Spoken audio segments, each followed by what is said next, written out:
الله سيدي ما شاء الله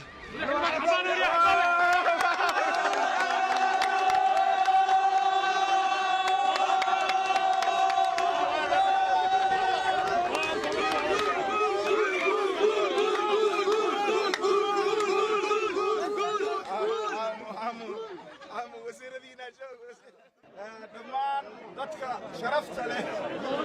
ee maanta soo dhoweynta sharafta leh ee dawladda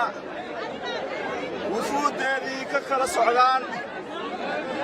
degmada Afgooye gobolka Shabeellaha Hoose maamulka Koonfur Galbeed dawladda dhexe ee wasiirada xukuumadda oo uu madax ka yahay ra'iisul wasaare xasan cali khayre gudoomiyaha baarlamaanka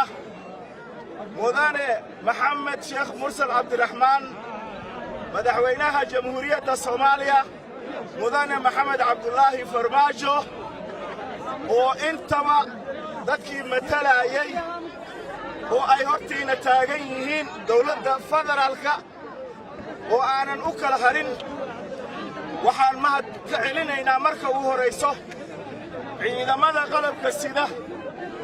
xoogga dalka Soomaaliyeed nidaamka iyo kala dambeynta oo deegaankan muddo dheer ugu dambeysay ay ku soo celiyeen iyo nabadii dadkaan oo ah dad beeraley oo dawlad ku nool ah sidoo kale nidaamka ee maamulka sharafta leh ee degmada Afgooye iyo gobolka Shabeellaha Hoose oo ay ayagana iyo nabadgelyada booliskoodii ayagoo iskaashanaya ay u sameeyeen nidaam kala dambeyn leh guud ahaan waxaa sharaf inoo ah anoo magacoodii xildhibaankii deegaanka ku hadlaya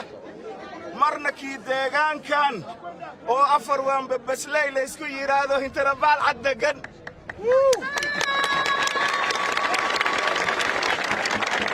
marna anigoo degmada Afgooye matalaya oo deegaankaygii degmo ah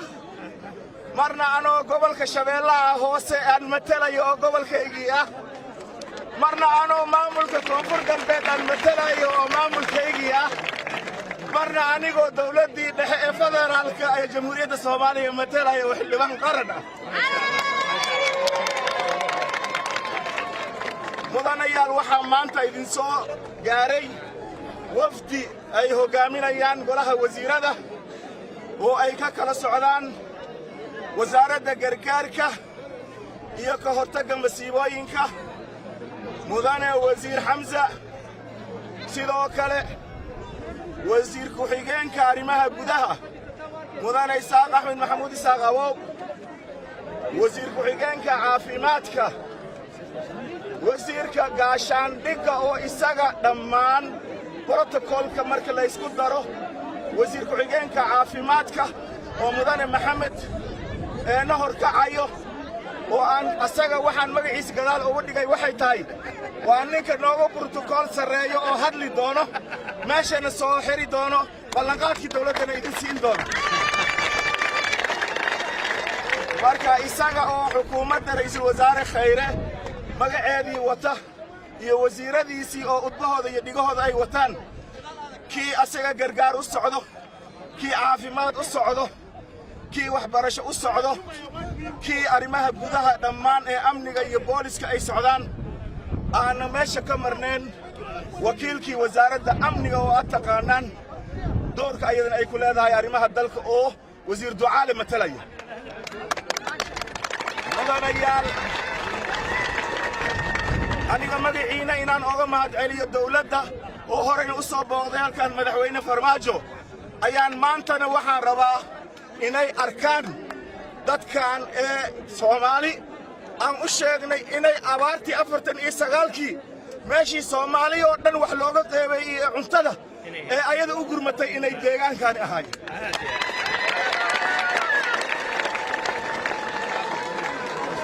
maanta inay dadkan ay dhibaatoodaan